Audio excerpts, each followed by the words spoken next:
नमस्कार, आप देख रहे हैं एबीएन न्यूज प्लस। आपके साथ मैं हूं ज्ञानेंद्र पांडे ज्ञानी। उत्तर प्रदेश के अंबेडकर नगर की पुलिस अपने अजब गजब कारनामों के कारण हमेशा सुर्खियों में रहती है। वैसे 13 वर्ष की बच्ची जब मुकदमा दर्ज कराने के लिए जाती है तो अहिरौली थाने की पुलिस उसको डांट कर भगा देती है। 4 दिन तक मुकदमा नहीं दर्ज करती। लेकिन इस जिले में कुछ थाने ऐसे हैं कि जो मुकदमा दर्ज करने में महारत हासिल कर चुके हैं। छोटे से मामले को बड़े में तरमीम करके बड़ा पैसा कमाते हैं। इस तरह का एक गजब का मामला सामने आया है कि पैसे के लेन देन का मामला। लड़की जाती है तहरीर लेकर के और होता क्या है कि थाना अध्यक्ष ने कहा कि पैसे के लेन देन पर आपका पैसा वापस नहीं होगा, आपको रेप का मुकदमा दर्ज कराना पड़ेगा, तब जाकर के 30,000 नहीं 30 लाख रुपया आ जाएगा। और यह कहते हुए उसके लेन देन के पैसे के मामले के तहरीर को सीधे बलात्कार के मुकदमे में दर्ज कर दिया जाता है और एक ऐसे व्यक्ति के खिलाफ दर्ज किया जाता है कि जिसके ऊपर राजे सुल्तानपुर थाने की पुलिस की भ्रिकुटी हमेशा तनी रहती है। 2016 से लेकर के 2022 तक 4 बार रेप का मुकदमा दर्ज करते हुए रिकॉर्ड उस व्यक्ति ने कायम किया है। वैसे 3 बार तो बाइज्जत बरी हो गया है पुलिस विवेचना के बाद, लेकिन अब चौथी बार क्या होता है यह तो ईश्वर जाने। हम उस पीड़ित के पास लेकर के जाते हैं कि जो पैसे के लेन देन के बाद आफत आ जाती है बलात्कार के मुकदमे का। क्या कुछ कहता है राजकुमार मौर्य, सुनते हैं उसकी बात। सर, मामला ये है कि एक लड़की द्वारा कुछ पैसे का लेन देन था और लेन देन को लेकर के वो तहरीर देने गई थाने पे। तो वहाँ तहरीर लिए। तहरीर लेने के बाद उनसे जो है कहे कि अगर तुम लेन देन का दोगी तो पैसा नहीं देगा, इसलिए जो मैं कह रहा हूँ वो करो। इन्होंने कहा ऐसा नहीं करूँगा, लेकिन ज़बरदस्ती इन्होंने मेरे ऊपर 376 का मुकदमा लिख करके और तुरंत ही मेरे घर दबिश दिए, मेरी गाड़ी उठा ले गए और मैं जो पैसा रखा था उनको देने के लिए 30,000 रुपया वो भी ले गए अमित चौरसिया। और मुझे पता ही नहीं चल पाया कि मेरे ऊपर 376 का मुकदमा दर्ज है। और सर, मैं बताना चाहूँगा कि इसके पहले जो विपक्षी गण बैठ करके एसओ से मिल के मेरे ऊपर 376 लिखवाए हैं, वही 2016 में हम तीनों भाइयों को बलात्कार में लिखवाए थे। इसके बाद 2018 में फिर 3 लोगों को लिखवाए अपनी बीवी को खड़ा करके। फिर 2022 में जो है अपनी ही बीवी को खड़ा करके थाना राजे सुल्तानपुर में एसओ से मिल के फिर पंजीकृत कराए। सारे मुकदमे फर्जी पाए गए, ख़त्म हुए। और उसके बाद फिर 19/10 को नागेंद्र सरोज एसओ से मिलजुल कर मेरे ऊपर 376 दर्ज करवाए। यह महाशय थे राजे सुल्तानपुर थाना अंतर्गत ग्राम जयसिंहपुर निवासी राजकुमार मौर्य, जिनके ऊपर चौथी बार रेप का मुकदमा दर्ज हुआ है।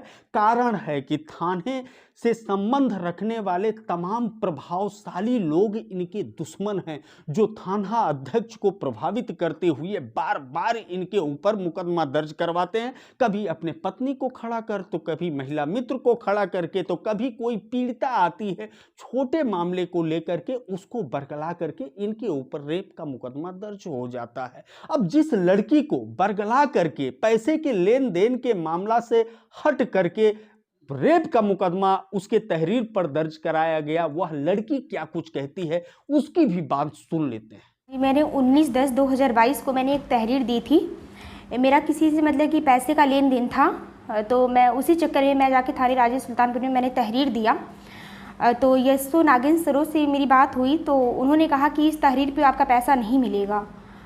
तो बोले कि हम जिस तरह कह रहे हैं अगर उस तरह आप लिखेंगी तब आपका पैसा मिलेगा। तो मैंने कहा कि कैसे क्या लिखना? बोले कि मतलब कि आपको तहरीर बदलनी पड़ेगी, इसमें लिखना पड़ेगा कि हमारे साथ मतलब कि रेप हुआ है। फिर उसके बाद मैंने कहा कि नहीं, मैं ऐसा कुछ भी नहीं करूँगी, इससे हमारी छवि खराब हुई समाज में। बोले कि नहीं, तभी आपका पैसा मिलेगा और इस बात को हम गोपनीय रखेंगे, अपने तक ही सीमित रखेंगे, किसी को बताएंगे नहीं। मैंने कहा कि अच्छा। तो वहाँ प्रेजेंट टाइम पे जो है थाना अध्यक्ष नागेंद्र सरोज, कांस्टेबल अमित चौरसिया, एक कांस्टेबल कृष्णकांत राजभर और विपक्षी में ब्रजेश मौर्य, पिंटू सिंह, पप्पू पाठक, ये लोग पहले से ही थे वहाँ पर, ठीक है। फिर उसके बाद जो है जब मैंने कहा कि नहीं ऐसा कुछ भी नहीं है, मेरे द्वारा पैसे की तहरीर दी गई और उन लोगों ने तहरीर को बदल दिया। और जब जो है जिसके खिलाफ मैंने तहरीर दिया उनको जब पता चला तो हमें पैसा देने के लिए लेकर आ रहे थे और मतलब कि ये लोग रास्ते में पकड़ के मतलब कि ले गए। उनकी बाइक भी ले गए, हेलमेट भी ले गए और प्लस जो उसमें पैसा था वो भी ले गए वो लोग। और उस पैसे को अमित चौरसिया ने खुद रखा है। और फिर उसके बाद जब अगले दिन हमें फ़ोन किए, बोले आपको मेडिकल के लिए आना पड़ेगा। मैंने कहा कौन सा मेडिकल, मैंने तो कोई मुकदमा करवाया ही नहीं है। बोले मुकदमा हो चुका है। मैंने कहा किन धाराओं में हुआ है, कौन सा मुकदमा है।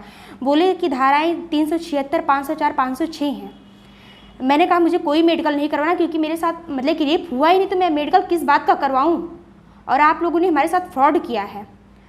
तो मैं यही चाहती हूँ प्रशासन से कि इन लोगों के खिलाफ सख्त से कार्रवाई की जाए, क्योंकि ऐसी मैं पहली लड़की नहीं हूँ जो मेरे साथ हुआ है। ऐसे बहुत सारी लड़कियाँ, बहुत सारी महिलाएं हैं जो ये लोग गुमराह करते हैं और संबंधित व्यक्तियों को फंसाते हैं। इसलिए मैं रिक्वेस्ट करती हूँ कि मतलब कि इन लोगों के ऊपर कड़ी से कड़ी कार्रवाई की जाए।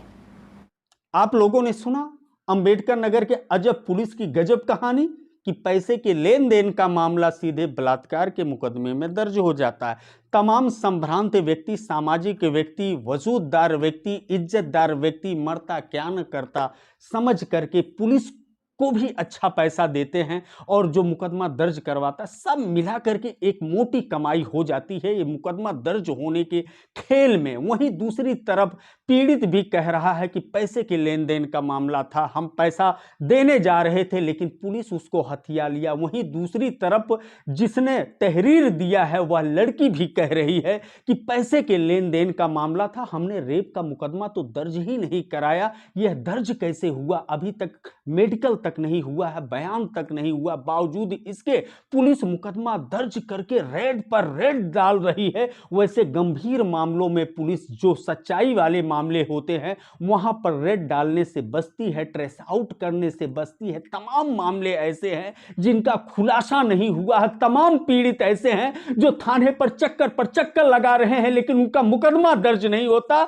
लेकिन यह ऐसा मामला है कि जहां पर पुलिस को मोटी कमाई होती है और राजे सुल्तानपुर पुलिस ने मुकदमा दर्ज कर लिया पैसे के लेन देन के मामले को सीधे बलात्कार, और एक ऐसे व्यक्ति की जो चार मुकदमे को झेलता अभी तक आ रहा है। बहरहाल पुलिस प्रमुख इस पर क्या एक्शन लेते हैं, पीड़िता से लेकर के, पीड़ित से लेकर के और फरियादी तक किस तरह उनके बातों पर गौर फरमाते हैं और जांच करते हैं, और जो भी इसमें संलिप्त है, एक जो रैकेट काम कर रहा है पुलिस का, उस पर क्या एक्शन होता है, इस पर नजर बना रहेगा एवीएन न्यूज प्लस का। एवीएन न्यूज प्लस के लिए मैं ज्ञानेंद्र पांडे, ज्ञानी, अंबेडकर नगर से।